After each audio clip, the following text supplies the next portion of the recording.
everyone, welcome back to the next part of my playthrough guide. We're picking up where we left off here in Lakeland. We just completed our first dungeon for 5.1, so we're about to speak with Alphinaud. A welcome guest. Alphinaud looks just about ready to leave you behind. Oh, that's nice. We mustn't dally here any longer, Claire. If Beq Lugg is to hear the truth of our traverse in the first, you of all people should be present.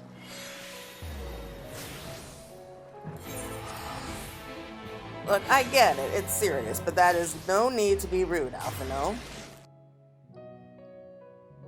So we'll just head back to the Crystarium, and I'm looking forward to seeing his expression, because we're going to have to tell Beq Lugg the whole story, including the fact that we're from another world.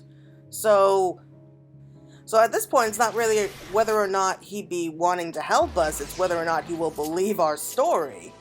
Because you have to admit, I mean, if someone told you they came from another world and they needed your help to get back home,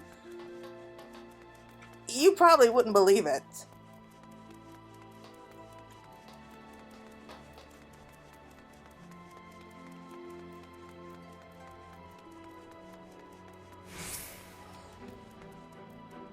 We have business with the Crystal Exarch. Yes, we do. So let's head inside and see what he has to say.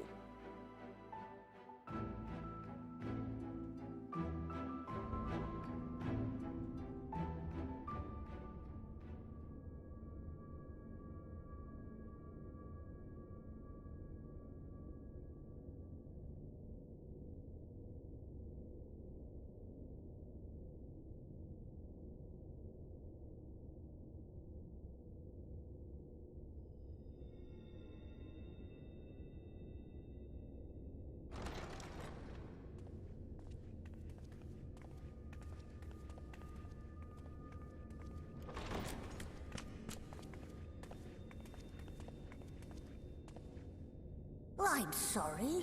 You mean to tell me not only that the return of night was your doing, but that you hail from another world as well? Everything we told you, of the source, the shards, the 7 umbral calamities, all of it is true. I realize how fantastical it sounds, and I would not blame you for doubting our testimony. But given your expertise, you must surely have noted the peculiar nature of their souls. Any other time and I would have dismissed your stories as balderdash and flummery. But upon closer inspection, 'tis plain their souls are far denser than is normal, and that they do not possess true bodies. Save you. Your body is your own, and your soul is the densest of them all.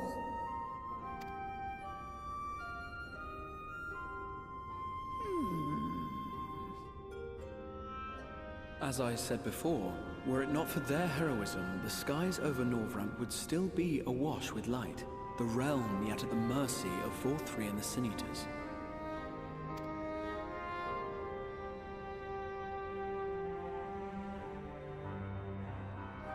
After all they have done for our home, seeing them safely back to their own seems the very least we can do.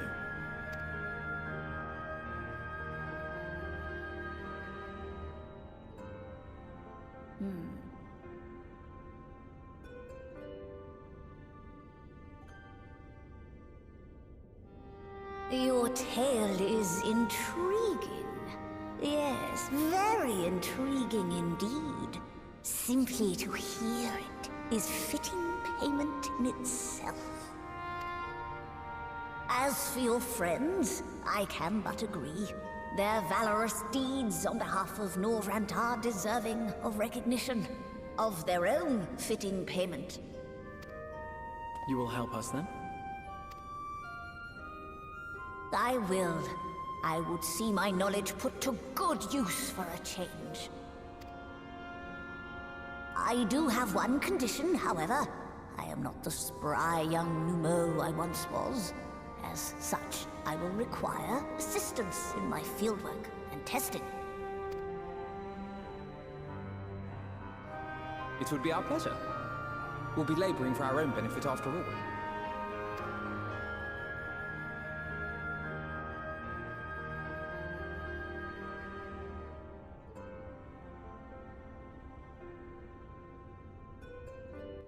Okay, so that went better than expected. I honestly did not think that he would believe our story, at least not right away. Beq Lugg has a fine eye, though we have yet to begin. I rather think the Exarch was right to call on them. Do you happen to notice the magic broom strewn about the grand cosmos? Uncanny. I sometimes forget we're not truly here in the first. It will be good to be whole again. Fortunately for us, Beq Lugg is of a mind to see you and your fellow Scions justly compensated for your efforts.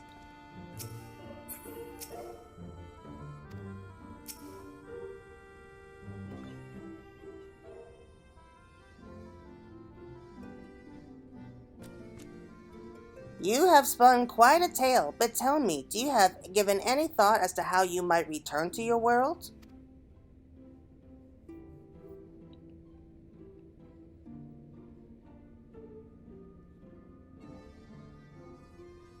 White Orosite, you say? An intriguing proposition. But one which fails to account for the present state of your souls. They have become highly charged, likely as a consequence of having maintained tangible forms for so long. In such an energetic, unstable state, there is no telling what may happen to their souls within the Orosite. They could very well become immutable to transference, never to be restored to their bodies. Then, would it be possible to force our souls into a state of dormancy prior to transference? In theory, yes, but the soul is not a candle to be snuffed out and relit on a whim. Well, that sounds ominous. What exactly would rendering our souls dormant entail? In order to maintain a corporeal form, your souls constantly draw ether from their surroundings. This process must be halted and the resultant surplus of ether restored. Your minds would ultimately be separated from these full bodies of yours, rendering you incapable of interacting with the world around you. A cruel fate upon normal circumstances, but one which will be rectified upon your return home. Leaving lifeless husks, like those poor souls in the inn of Journey's Head, corrupted by the Sin Eaters, their ether made stagnant by light. Corrupted? Stagnant? Might I see these unfortunate individuals? Why? Do you think you'd be able to help them? I might, or I might not, but I shan't know for sure until I have seen their condition firsthand. Then I would be glad to take you to them, on the understanding that you won't do anything which might increase their suffering. It was my faith in man I lost, not my compassion. Well, I see no need for all of us to accompany you. While you escort our guests to the inn, I will assist Oriante in creating the requisite Orosite. I believe my talents would be better suited to endeavor as well. Might I leave the three of you to assist Beq Lugg as necessary? Let us make for Amnarang then.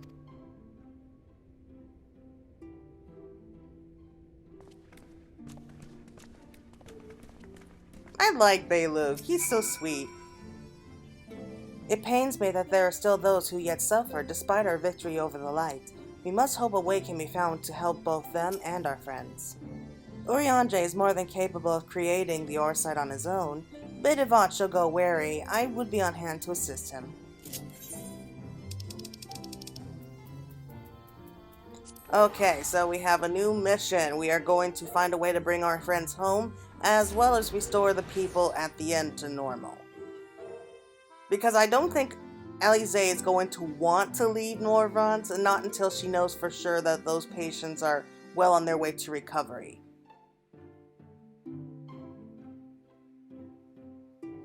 So I can totally see her just refusing to budge until, you know what, let's just stay here a little bit longer just to make sure that they're going to be okay, and then I can leave with a clean conscience. Because I think that's just going to be her way of remembering Tesleen and her work. because that was exactly what Tesleen would have wanted.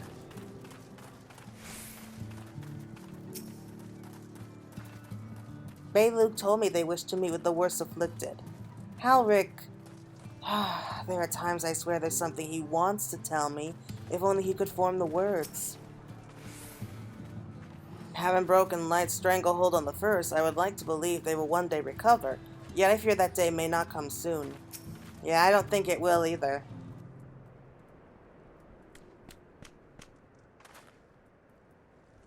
So this is Halric, is it? Yes, his etheric balance leads precariously towards the light. Towards status. What do you suppose will happen to him? Not too bright, are you, boy? The same as all poor souls corrupted by the light. He will become a sin eater.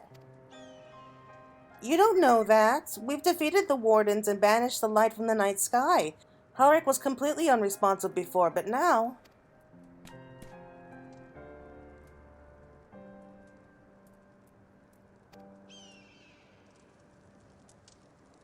Then perhaps there is yet hope. If I may, there is a treatment I wish to administer to the patients. What sort of treatment? In the course of my studies of the soul, I once created a tonic which could temporarily stimulate the ether in one's body. After some refinements, it came to be used by the Knights of Verbert. Then, for far darker purposes. Lest it fall into wrong hands, I swore never again to make it, but for their sakes, I will break that oath.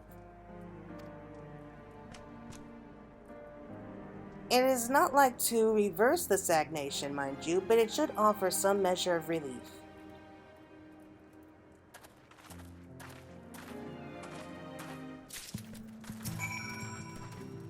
Come, let us see what effect my tonic will have on their ether, if any. This potent tonic invented by Beq Lugg during the time of Verbert is said to revitalize the soul both figuratively and literally.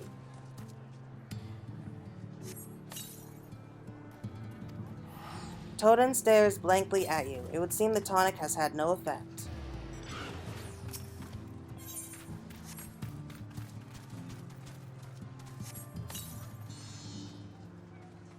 Huh? What is this warmth I feel in my chest?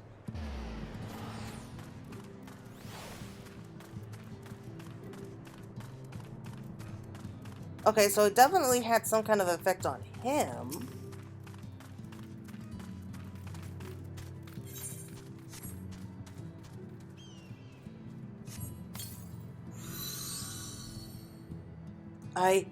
I feel warm.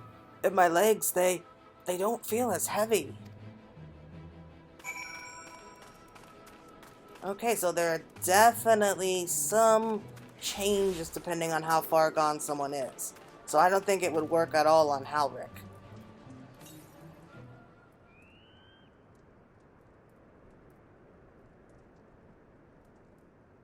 Now then, have you noticed any change in the patients? A notable rise in body temperature and increased motor function, in most of the patients at least. The more severely afflicted show no response. As I feared then. 'Tis true with the restoration of night, the corrupting influence of light will no longer grow, and yes, their bodies will naturally return to equilibrium given time. But this holds true only for their corporeal ether. Their incorporeal ether, that of the soul, is not so easily mended. Which is why those in later stages of corruption, like Halric, appear unaffected by your tonic. Precisely.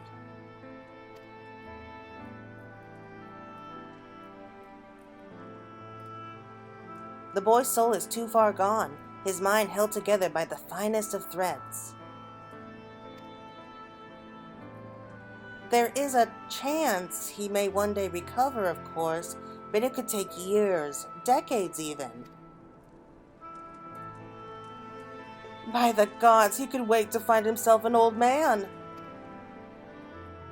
A fine reward for his persistence, the opportunity to mourn the life he never had a chance to live. No, there must be something we can do. Look, I realize this is not why we petitioned your aid, but do you think it possible we can find a way to hasten their recovery? Maybe. Nor do I think it impossible that in treating them, we might learn something of relevance to your own predicament. Well, that's nice. And... yeah, we'll have some food here. Since that quest was so short, I think we can go on to another one real quick.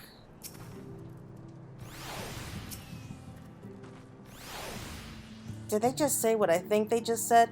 Might there really be a way to help Halric and the others, and help ourselves in the process? Well, we're about to find out. Corporeal and incorporeal ether. I confess I never had cause to make the distinction. Really? I thought that was obvious. Good for the soul. Beq Lugg is ready to speak of the metaphysical. Oh yay, my favorite subject. I suspect the Crystal Exarch has told you of my past, that I was once a mage of the royal courts of Verbert, and that soulcraft was my field of study. The tonic you administered to the patients here is one of the fruits of my labors. I hope to do great things for the kingdom. But in the end, my knowledge brought only suffering, a plague the likes of which none had ever seen. In the hands of unscrupulous men, what should have been my greatest triumph instead became my greatest shame.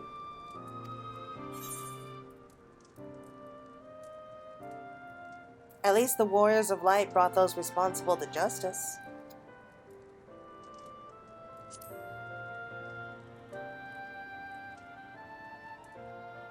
Aye, that they did. I shudder to think what might have happened had they not. But let us return to the task at hand, finding a means by which we might revitalize these people's incorporeal ether. Do you think it can be done? Were the sky still ablaze with primordial light, I would call it an exercise in futility. But now they may have a chance. The method I have in mind will entail the conjuring of a familiar, that they are able to amplify the energies poured into them, making them the perfect conduct for the ether revitalizing magics we will ultimately employ. If you're about to launch into a lengthy explanation of what the metaphysics of your plan, don't bother. I'd rather get on with doing whatever it is that needs to be done, if it's all the same to you. Whatever regions must be procured or spells invoked, I'll do it.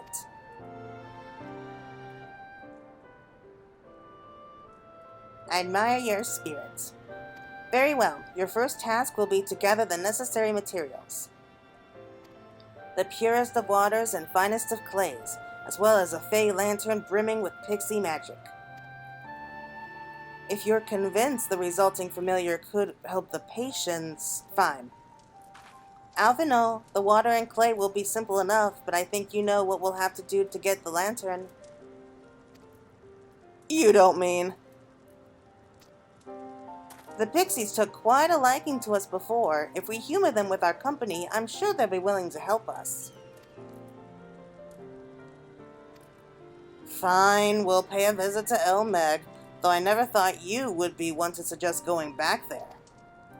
I'm impressed you've been there at all, let alone befriended the Fae folk.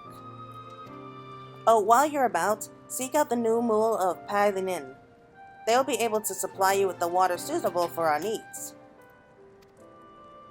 Right, let's get this over with, shall we?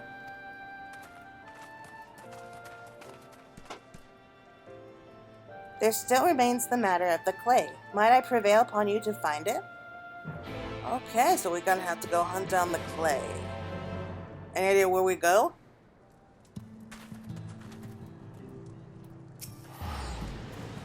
Clay from Amnarang would likely be best. Know you of anyone who might be able to assist us?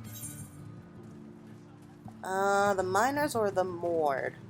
I think both would work, but... You know what? I think we'll ask the miners at Twine. I think that they would know best. Ah, yes. They'll be able to point you in the right direction, I'm sure. While you and the twins are occupied, I will see if there is all else I can do to learn of the stagnation which affects the people here. I have no doubt that the miners of Twine can help you find what we need. While you're away, I'll do what I can to learn more about the nature of the patient's affliction. Okay. We'll be back soon, Halric.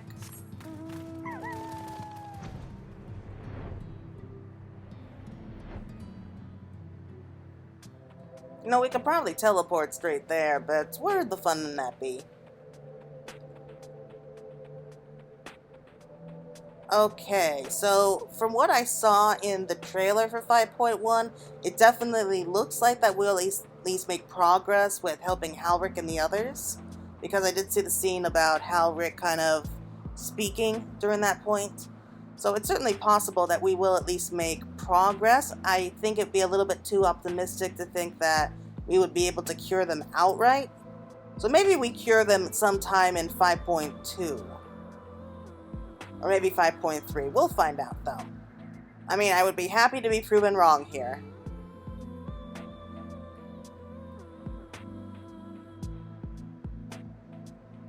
You can always tell where you're going if you see a group of people around there. Sometimes I wish we never got that trolley running again. Now Jarek wants more of the bloody things and refuses to shut up about it. I can't stop thinking about that giant Talos we built. Can you imagine what it could do with a matching trolley? It feels like a waste not to build one. I'm sorry, Jarek, but I think that we have better use of the resources than building a giant trolley. Claire, what a coincidence! You come at a good time. We just this moment finished repairing the Talos and the trolley you lot took to the Matharang. The trolley was no trouble, but the Talos would have been another matter had we not had a visit from Master Chai. Oh, really? He came here. He offered us a share of the leftover building materials from Dahlia's stoneworks, as well as a few trade secrets to help us along. Clever man that Chai knew. He seemed pretty keen on the ideas I had for putting the giant Talos to work. Like a giant trolley, but Magnus still refuses to see all the good we could do with it. You're entitled to your dreams, Jarek, but that doesn't mean that you can go harassing our guests with them. Master Chai was just being polite. And something tells me Claire here didn't come all this way to talk about trolleys. What is it you need, friend? Yeah, I'm looking for some clay. I see. And this familiar requires clay from Amnarang? Well, look no further. If anyone can find you some quality clay, it's us. Saying that, it isn't exactly a commodity nowadays, but there must still be some lurking somewhere or other, waiting to be dug up. If I am not mistaken, there was a time when they used to take clay from Mount Brian's mines to make adobe bricks. Place is swarming with coyotes now, but if you're after the good stuff, you could do worse than to look there. Sounds like a plan. Stay safe out there, and remember, you don't need an excuse to come and visit us. You'll want to be on your guard at the mines. Spend too long peering at the ground and a coyote is sure to come and bite you in the arse. I still say a trolley for that Talos is a good idea. You agree, don't you? Sure, but only because I know it would make you happy. Personally, I think that we could put our remaining resources to much better use. I do think that eventually we'll be able to restore the empty to somewhat habitable, but that's going to take a while, and until then we can't risk using up all the resources that we have left. But that will be nice when we finally reach the end of the Eden quest line. We can actually start planning out expeditions for people to be moving out here to like this great new area. That would be nice. Alright, so we have some clay here. I don't get how some people are able to already earn the full outfits from the Dark Apocalypse. I mean, is that like a quest reward? Wandering Coyote. Oh, buddy, you picked the wrong person to want to fight with.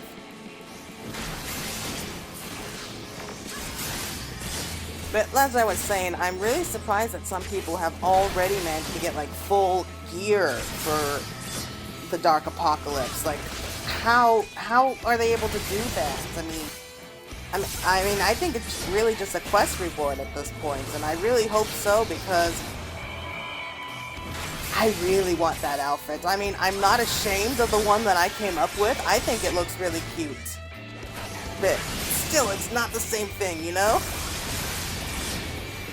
Alright, take to the skies. We got what we need. Now we'll head back to the inn.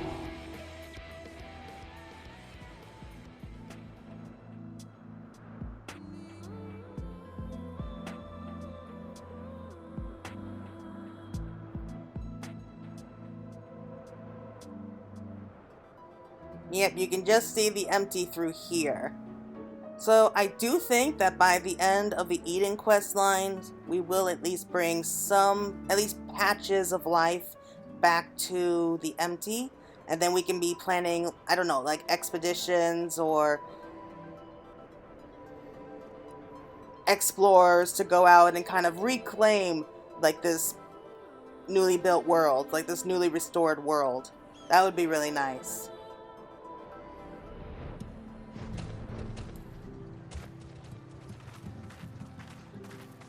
Alright, let's see where he is. Oh, it looks like you two made it back before us. I'm surprised. The pixies were constantly confusing me with Alize. In jest, I assume. I mean, it's not as if we look that much alike. We, don't look that much alike, do we? This had better be the only thing we need from the pixies if I have to endure one more prank, so help me gods! The twins have returned, and in one piece at that. I was convinced the pixies would turn at least one of them into a garden ornament, but no. Look at them.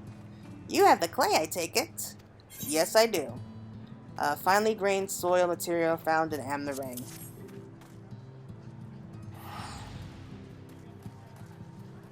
Wonderful! We need but combine the clay and the water, then heat the mixture with the Fey Lantern. After that, it will be a simple matter of settling upon a suitable form and performing the necessary incantation.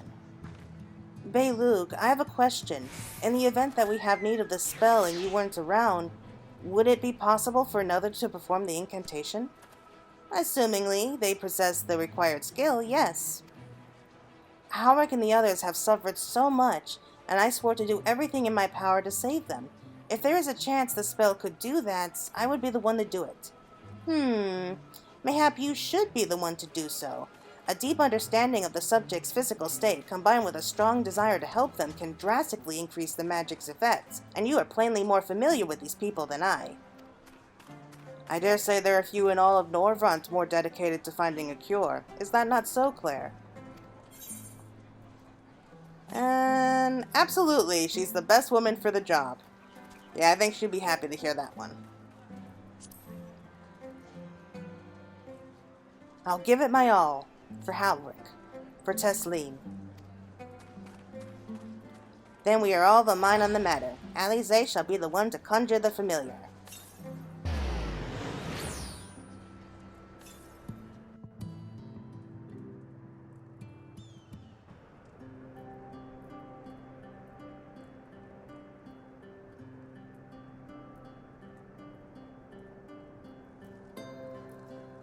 Let us begin. I trust you've prepared the clay?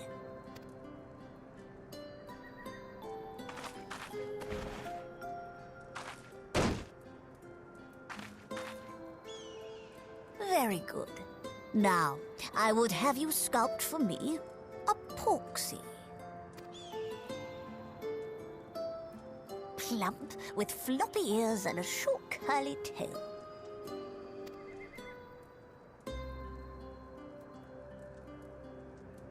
A porksy. I think I know what you mean.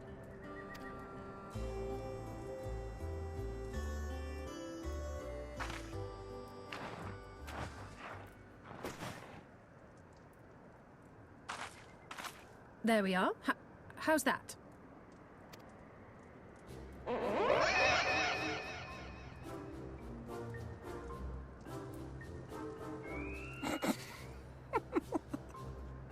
Well, it is certainly creative. There's no denying that.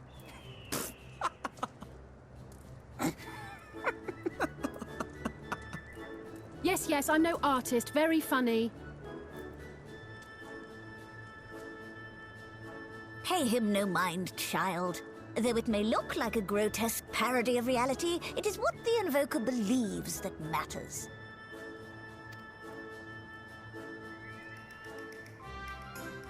You're not helping. But I speak the truth. If successful, this incantation will turn imagination into reality. Which is why the only thing of import is what you believe this figure embodies. You must focus. Hold the Porksy's image steady in your mind's eye.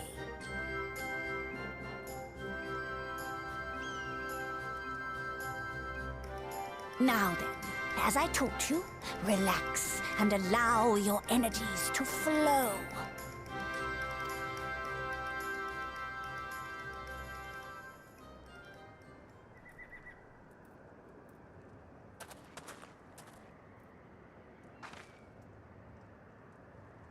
With flesh of clay I bid thee rise, on wings of dreams to touch the skies. What once was idle fantasy, I call forth to reality.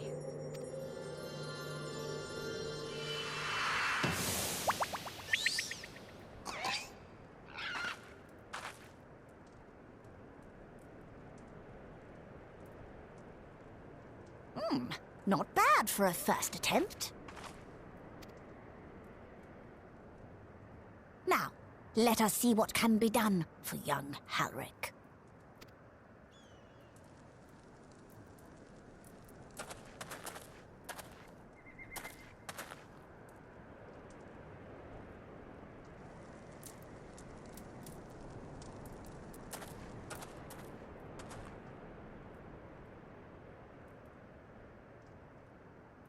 Through the operation of the magics you invoked to animate this familiar, it is now replete with the energies required to stir the boy's soul.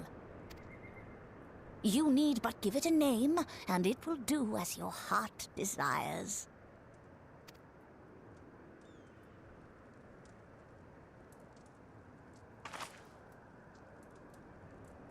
A name.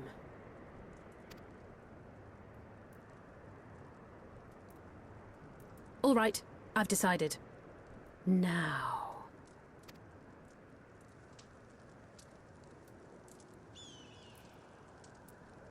Go, Angelo!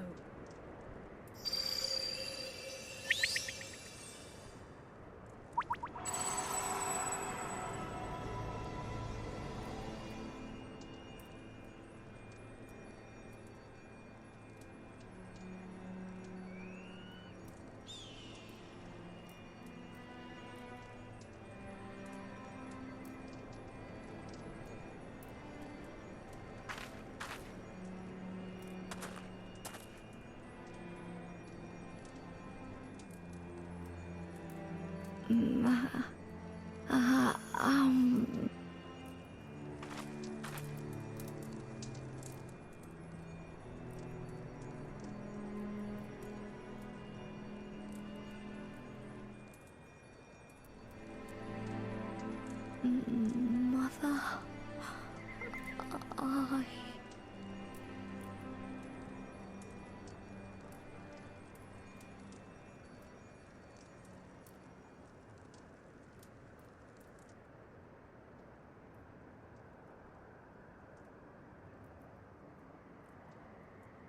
Oh my god. Angelo? Oh man, am I the only one who's picking up Final Fantasy VIII vibes from this?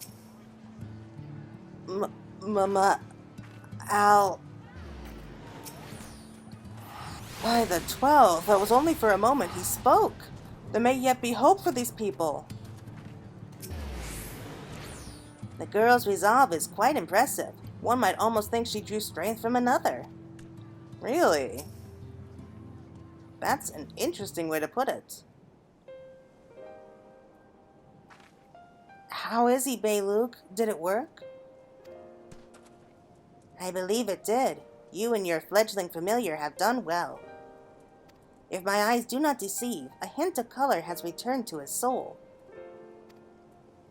Gods, I would jump for joy if I weren't so exhausted.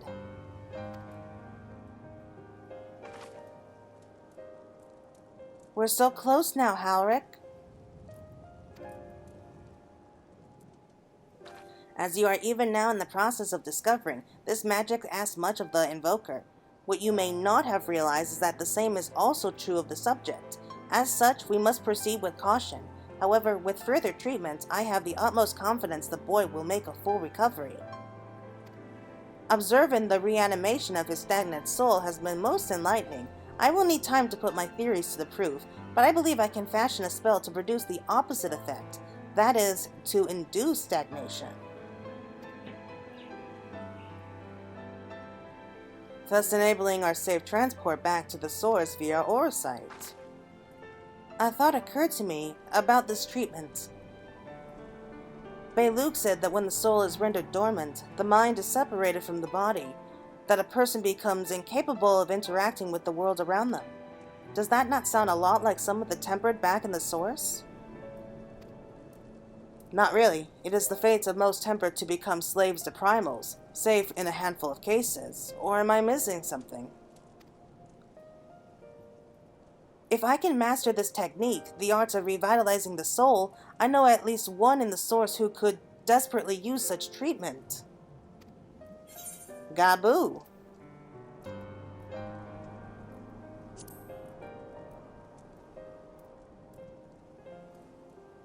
Exactly! His condition is uncannily similar to Halric's, is it not? The only difference being that his soul was infused with earth-aspected ether instead of light. It follows that if his soul is subject to similar kind of stagnation, there may be a chance we can save him, right? Forgive me, but who is this Gabu fellow of whom you speak? He's a little moored friend of ours.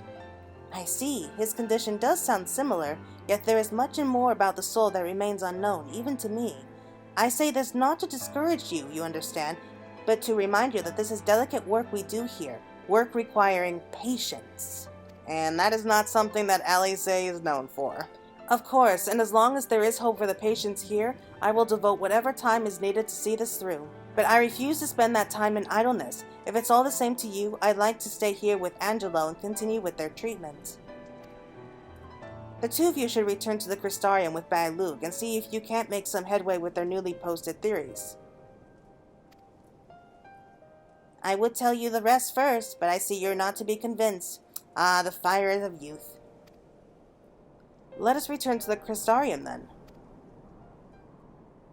Finally, I found you! Oh, look who it is! Kaishir, what are you doing all the way out here? There's trouble back in Yulmore. Lady Chai's beside herself, sighing, pacing, the whole lot. Near enough begged me to go and find you. Sighing and pacing, you say? It must be urgent. I take it I will be returning to the Crystarium alone. Go on then, it's not as if I have anything for you to do. Thank you, Beq Lugg.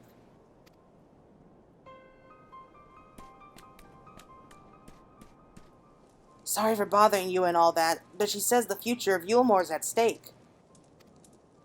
Oh, that can't be good. I mean, we knew it was only going to be a matter of time. We were going to be going back to Yulmore, so now it looks like we are finally going to be doing so. The future of Yulmore is at stake, is it? Well, do for them what you can, but keep an eye on Alphinaud, would you? See to it he doesn't invoke himself any more than it is necessary.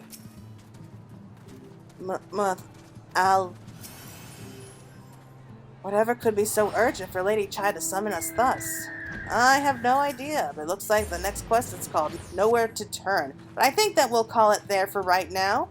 We don't want to go too fast, do we? So that's going to be it for now. I hope you all enjoyed it. I adore Angelo, and I can't wait to see what comes next.